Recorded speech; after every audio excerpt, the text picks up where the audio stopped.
All right, so we're going to continue our discussion with the notes from 2.C.6 and talk about the reaction of gases. This is the objective that applies to this set of notes. So we have to, at some point, measure gases. In the example from our last set of notes, we talked about the catalytic converter in cars that converts harmful gases made in the combustion engine into less harmful gases that can be dumped into the atmosphere.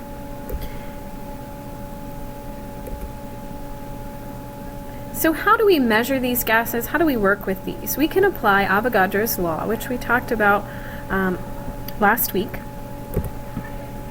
A quick review. So Avogadro's law says that all gases have the same molar volume under the same conditions.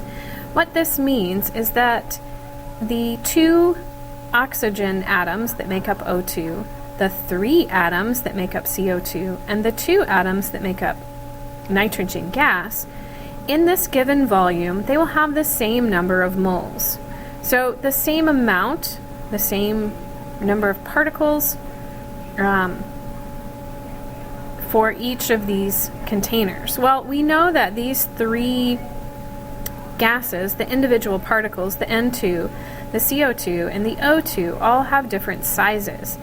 CO2, with its carbon and 2 oxygens, will be larger than the O2 with only 2 particles. So how can the same number of CO2 molecules be in this container and the same number of O2 molecules in this container? And the answer is that the space between the molecules is what varies. So if you have 10 molecules of CO2 in this container and 10 molecules of oxygen gas in this container, what is different between them is the space between the molecules. These will have less space between them, and these will have more space between them. But the number of moles, or the amount of gas, will be the same. So keeping that in mind, let's apply that to a reaction. A quick flashback, some information about these. This is, first of all, this is actually the reaction for the catalytic converter in a car. You have nitrogen and oxygen, and you end up with the NO, you have hydrogen and oxygen, and you end up with water vapor. So a quick reminder, the G here means that it's in a state of being a gas. In this case, our 2 here, in the past we've talked about the coefficient as being the number of atoms, but we can also translate that into the number of moles. So if we have 2 moles of this gas and 2 moles of hydrogen gas, we know that those would take up the same volume, right? Because of this. So now that these are moles, we could also think of these as volume. Because using Avogadro's law, we can measure the volume and the moles in a gas sample. Because Avogadro's law tells us that the number of moles and the volume are the same for gases. So we can make this transition. What will this look like?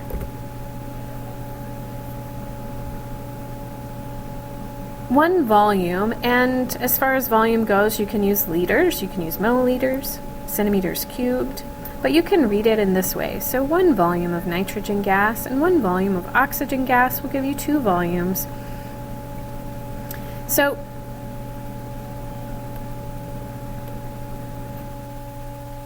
a few things to note. Unlike if you were to count the atoms, the volume itself doesn't have to balance.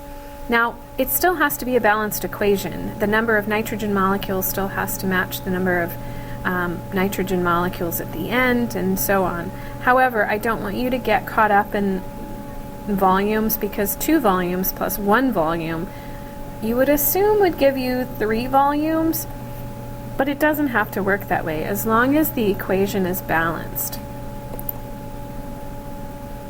Also, you can use volume in any unit, liters, milliliters, or centimeters cubed. So what would a sample problem look like? This one's from your book. We have a new equation. We have C2H6 as a gas, and we also have oxygen gas. When you combine those, you'll get carbon dioxide and water. So what do we know from the equation? First of all, it's asking us what volume of C2H6 gas is needed to produce 12 liters of carbon dioxide. What do we know from the equation up here? How many liters of CO2 will we get from 2 liters of C2H6? If we have 2 liters of this, we know that we'll get 4 liters of CO2 out. So how many liters will we need if we want 12 liters of carbon dioxide? We currently have 4. What do we multiply by 4 to get 12? 3. So if we multiply this by 3 to get 12, what do we have to do to the rest of the variables in our equation? Just like in math, if we multiply this one by 3, we have to multiply this by 3, this by 3, and this by 3 as well. So we multiply 4 by 3. So 3 times 2 liters, so here's our 3 times 2, gives us 6 liters of C2H6. We also multiply 4 by 3 liters, and we get 12 liters of CO2. So the answer to this question is in fact the 6 liters of C2H6 gas. Let's try another one. It's the same equation, but now the question is asking us how many oxygen molecules will we need to make 12 liters of carbon dioxide. Again, what do we multiply 4 by to get 12? Well, 3 again, right? So 3 times 7 will give you 21. The answer to this one is 21 liters of O2 gas. Your homework is C.7. It's on page 215 in your textbook. There are 3 questions to answer. If you have questions or need some help, please come and ask. And that's it. Have a great weekend.